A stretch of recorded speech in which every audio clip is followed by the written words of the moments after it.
বাংলাদেশের asylum seekers এর এখন আমরা প্র্যাকটিসে কি দেখছি, it's not because of any policy change but because of situation in Bangladesh itself. তাদের যে কেসগুলো যেগুলো পেন্ডিং আছে, যারা আওয়ামী লীগ হিসেবে অ্যাপ্লাই করেছে, তাদের কি করণীয়? ওরা তবু এখনো দেখবে কি আপনার ইন্ডিভিজুয়ালি সত্যি কোনো খতরা আছে না, মানে কোনো হামলার কোনো ডেঞ্জার আছে নাকি না। বাংলাদেশিরা যারা আছেন, যারা অ্যাসাইলাম সিকার্স, তাদের জন্য এই নতুন বছরের জন্য কোনো সুখবর আছে কিনা, আর কি পদ্ধতিগত পরিবর্তন আসছে, বা এনি আপডেট অন দ্যাট, আমার সেটা হলো সবচেয়ে বড় জিনিস। আর আমরা জানি যে অনেক asylum seekers on waiting for the interviews, final hearing, final interview, সব কিছু মিলিয়ে আপনার কাছে কি তথ্য আছে এবং দর্শকদেরকে আমরা কি শেয়ার করতে পারি? ধন্যবাদ। হ্যাঁ, আমরা কটা সপ্তাহ আগে আমরা এরকম একটা ব্যাপারে কথা বলেছিলাম কি বাইডেনের নিচে 2021 to 2025 জানুয়ারি মাঝখানে যা ইউএসসিআইএস অ্যাসাইলাম গ্রান্ট করেছে কোনো দেশ থেকেই একটা সেকেন্ড রিভিউ ওদের হবে। আর এইটা হচ্ছে মেন মানে প্রসিজারাল জিনিস from the US government. Other than that, বাংলাদেশের asylum seekers এর এখন আমরা প্র্যাকটিসে কি দেখছি, it's not because of any policy change but because of situation in Bangladesh itself. অনেক asylum seeker যারা এখানে এসেছিল ওরা ক্লেম করে ওরা আওয়ামী লীগের ভয়তে এসেছিল, বা ওরা আওয়ামী লীগ ওদের উপর হামলা করেছিল, ওই জন্য ওরা এখানে এসেছিল। আর এখন বাংলাদেশের সিচুয়েশন অন্যরকম হয়ে গেছে, আওয়ামী লীগ এখন পাওয়ারে নেই।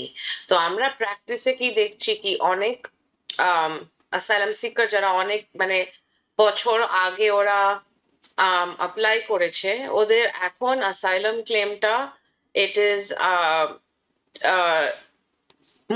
মুট not in the sense, but ওদের এখন একটু ডিফিকাল্ট হয়ে যাচ্ছে, কেননা আওয়ামী লীগ যে ওরা যে বলেছিল কি আমাদের যে এ করছে, আওয়ামী লীগ তো এখন পাওয়ারে নেই। কিন্তু অ্যাট দ্য সেম টাইম আমি বলবো বাংলাদেশের সিচুয়েশন এখনো নট কমপ্লিটলি স্টেবল। তো ওই জন্য আমরা গেহিয়ান অ্যাসোসিয়েটস ওই জন্য তবু ট্রাই করছি কি ইভেন আমরা যদি মানে কনভিন্স যদি করতে পারি কি ইটস স্টিল নট সেফ আমাদের ক্লায়েন্টের জন্য, বাট প্র্যাকটিসে আমরা দেখছি that it is becoming a little bit. Okay, আমি আপনার কথা থেকে যেটা বুঝতে পারলাম যে যারা পুরনো, যারা অ্যাপ্লাই করেছেন বেশ কয়েক বছর আগে, তারা তখন তো আওয়ামী লীগ হিসেবে অপোজিশন পার্টি বা যেটাই হোক না কেন, যে অবস্থায় তারা দেখলেন, কিন্তু এখন তো গভর্নমেন্ট হচ্ছে অন্য, এখন কেয়ারটেকার গভর্নমেন্ট ইজ রানিং। তো সেই সুবাদে তারা কিছুটা প্রবলেম ফেস করছেন, আপনারা বলছেন আপনাদের এক্সপিরিয়েন্সের আলোকেতে। তো এখন তাদের যে কেসগুলো যেগুলো পেন্ডিং আছে, যারা আওয়ামী লীগ হিসেবে অ্যাপ্লাই করেছে, তাদের কি করণীয় বর্তমান, তারা আপনারা কি পদ্ধতি নিচ্ছেন তাদের ব্যাপারে, যারা ক্লেম করেছে বিং আওয়ামী লীগ? হ্যাঁ, আনফরচুনেটলি ওদের ক্লেমটা ইট ইজ দেয়ার ক্লেম, ওরা তো চেঞ্জ করতে পারে না এখন হঠাৎ করে। তো judges are actually quite understanding. They are still seeing every case on its merits. ওরা তবু এখনো দেখবে কি আপনার ইন্ডিভিজুয়ালি সত্যি কোনো খতরা আছে না, মানে কোনো হামলার কোনো ডেঞ্জার আছে নাকি না। যদিও আওয়ামী লীগের পাওয়ারে নেই, ওরা তবু দেখছে। আর আমাদের job as lawyer to convince the জাজ কি প্লিজ আমাদের কেসটা অ্যাটলিস্ট শোনো, আর এভরি কেস শুনে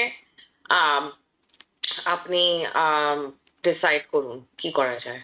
আচ্ছা, তো যেটা আপনারা বলছেন যে যে কেসগুলো আপনাদের কাছে আছে পেন্ডিং, যেগুলোর ইন্টারভিউ ডেট আসতেছে বা জাজেস আর ফলোয়িং আপ, আপনারা চিঠিপত্র পাচ্ছেন, সো ইউ আর বেসিক্যালি আপনারা যেটা করতে যাচ্ছেন তাদের পক্ষ হয়ে আপনারা এটাকে জাস্টিফাই করার চেষ্টা করছেন যে তাদের কেসগুলো ভ্যালিড এবং এটাকে যেন গ্রহণ করা হয়, অ্যাকসেপ্ট করা হয়, এবং এইভাবেই আপনারা আগাচ্ছেন।